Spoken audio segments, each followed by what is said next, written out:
जानते हैं, कभी कभी ना जिंदगी की जो सबसे बड़ी ट्रेजेडीज होती हैं वो बहुत ही छोटी छोटी मामूली सी चीज़ों से शुरू होती हैं। आज हम एक ऐसी ही क्लासिक कहानी के उस एक पल की बात करने वाले हैं। एक ऐसा पल जिसने एक लड़की की दुनिया को हमेशा हमेशा के लिए बदल कर रख दिया। और सबसे अजीब बात क्या है, ये सब हुआ एक ऐसे किरदार की वजह से जिसके बारे में कोई कोई सोच भी नहीं सकता था। जी हाँ, एक बिल्ली। सुनने में कितना कितना आम सा लगता है ना?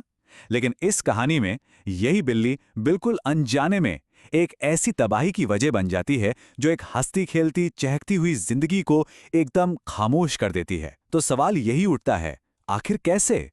एक बिल्ली ये सब कैसे कर सकती है? तो सीन कुछ ऐसा है कि एक हफ्ते का लंबा बेचैन कर देने वाला इंतजार अब जाकर खत्म हुआ है और कमरे में दाखिल हुए हैं वो स्पेशलिस्ट, डॉक्टर मी। और उनके आने के साथ ही पॉलियाना की टूटी टांगों के ठीक होने की एक एक नई एक बहुत बड़ी उम्मीद जग गई थी। अब जरा इन दोनों डॉक्टर्स के बीच का फर्क देखिए। एक तरफ हैं डॉक्टर मी, जिनके व्यक्तित्व से ही एक भरोसा, एक शांति सी झलकती है।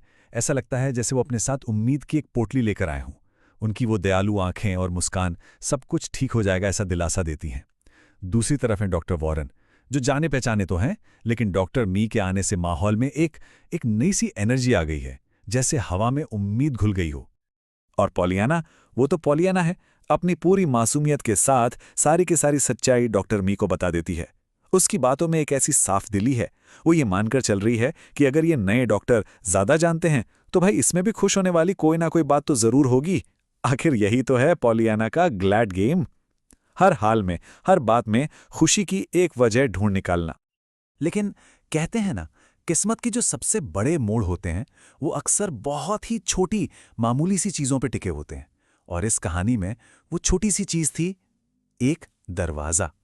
एक ऐसा दरवाजा जो ठीक से बंद नहीं था, और यही दरवाजा पूरी कहानी का, पूरी जिंदगी का रुख बदलने वाला था। जरा देखिए कि ये हुआ कैसे। सब कुछ इतना शांत, इतना अचानक था।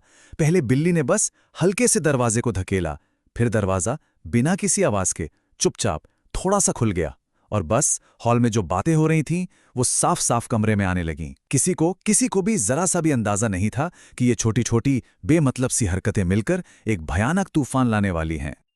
और बस यहीं पर, ठीक इसी पल में कहानी का सबसे सबसे दिल दहला देने वाला मोमेंट आता है। एक ऐसा क्षण जहां एक जिंदगी की सारी उम्मीदें एक झटके में चकनाचूर हो जाती हैं। हॉल से आंट पॉली की आवाज आती है, एक ऐसी आवाज जो दर्द से कांप रही है। इन शब्दों में डर है, एक इनकार है, और उस भयानक सच्चाई को ना मानने की जिद है जो अभी अभी उनके सामने आकर खड़ी हो गई है। और ये आवाज सीधे पॉलियाना के कानों में पड़ती है। इसके बाद का मंजर पूरी तरह से केओस था। बेडरूम से पॉलियाना की एक डरी हुई चीख सुनाई देती है। हॉल से एक धीमी सी आह निकलती है, और आंट पॉली अपनी जिंदगी में पहली बार बेहोश होकर गिर पड़ती हैं। डॉक्टर उन्हें संभालने के लिए दौड़ते हैं। एक पल में, बस एक पल में सब कुछ बिखर गया था। चलिए, बाहर के उस हंगामे से दूर अब हम पॉलियाना के कमरे में चलते हैं। यहां अब कोई चीख नहीं है, यहां है एक बर्फीली खामोशी, एक ऐसी दहशत जो आवाज नहीं करती।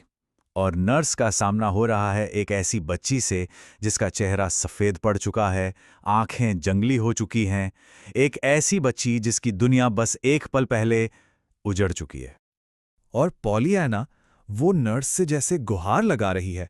उसकी आवाज में एक अजीब सी बेताबी है, एक आखिरी टूटती हुई उम्मीद कि शायद उसने जो सुना वो गलत हो। वो बस इतना चाहती है कि कोई भी आकर उससे कह दे कि ये सब सच नहीं है, ये बस एक बुरा सपना है।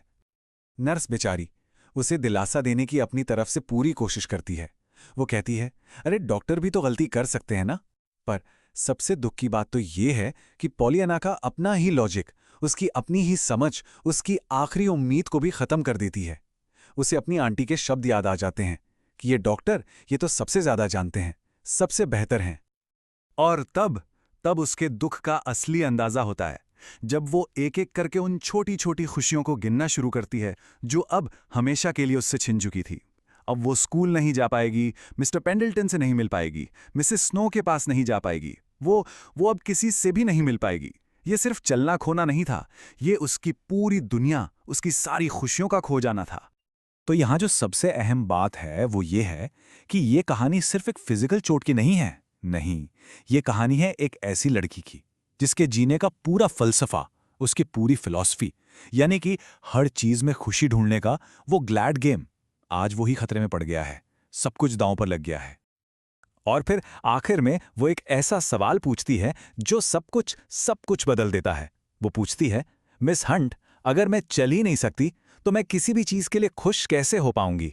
और ये सवाल, ये सिर्फ एक बच्ची का दुख नहीं है, ये उस ग्लैड गेम का अंत है, वो खेल जिसने उसे हर मुश्किल में जीना सिखाया था। और ये एक ऐसा सवाल है जिसका जवाब शायद किसी के पास नहीं है,